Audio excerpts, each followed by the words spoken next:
Minister in the Presidency, Mondli Gungubele, has just briefed the media on the outcomes of yesterday's cabinet meeting. Athi Mtongana attended that briefing for us. She joins us live now. Athi, good morning. Quick highlights from that briefing on the outcomes of the cabinet meeting.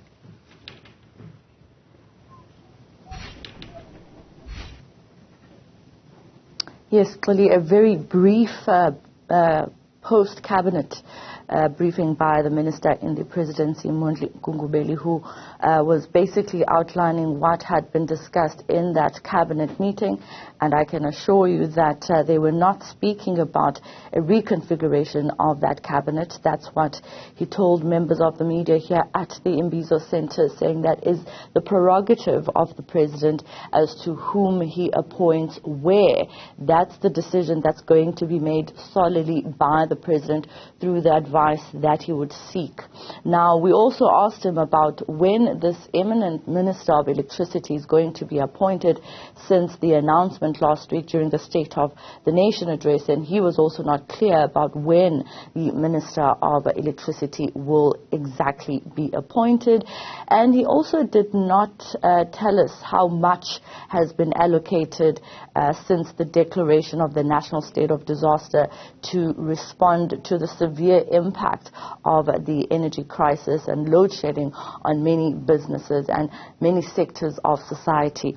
He also mentioned that they do support many of the issues, if not all actually, of the issues that were touched on by the President, saying that they as a government and cabinet remain committed to increasing the capacity of energy generation in the country. We know that opposition parties yesterday slammed the President and the ruling party about how they have not been getting enough generation of electricity, comparing it with other parts of the world, including China. Now, when it comes to other issues around crime, the Minister in the Presidency saying that he's sending, together with Cabinet, their condolences to the Forbes family and the other person that passed away that was with AKA on that fatal day.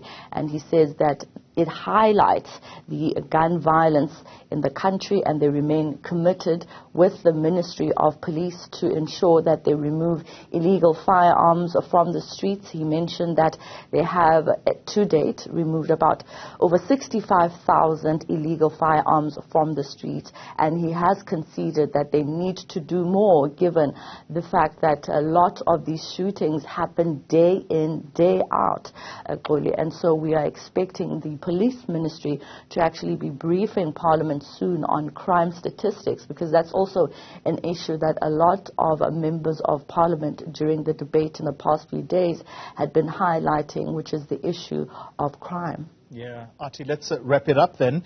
A very interesting announcement being made by the Minister in the Presidency, and that's the state visit of the Ugandan President, Yoweri Museveni. When is he going to be in the country?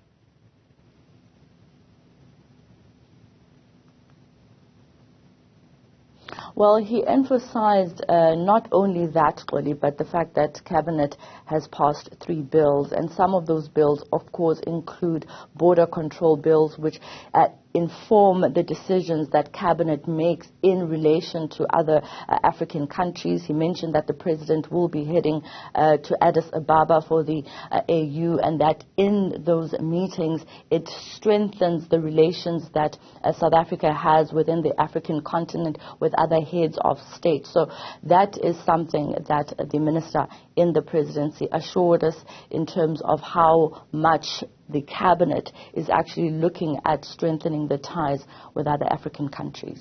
Athi Mtongana, thank you very much for that brief articulation of the outcomes of the Cabinet meeting that was held yesterday. Athi Mtongana there for us.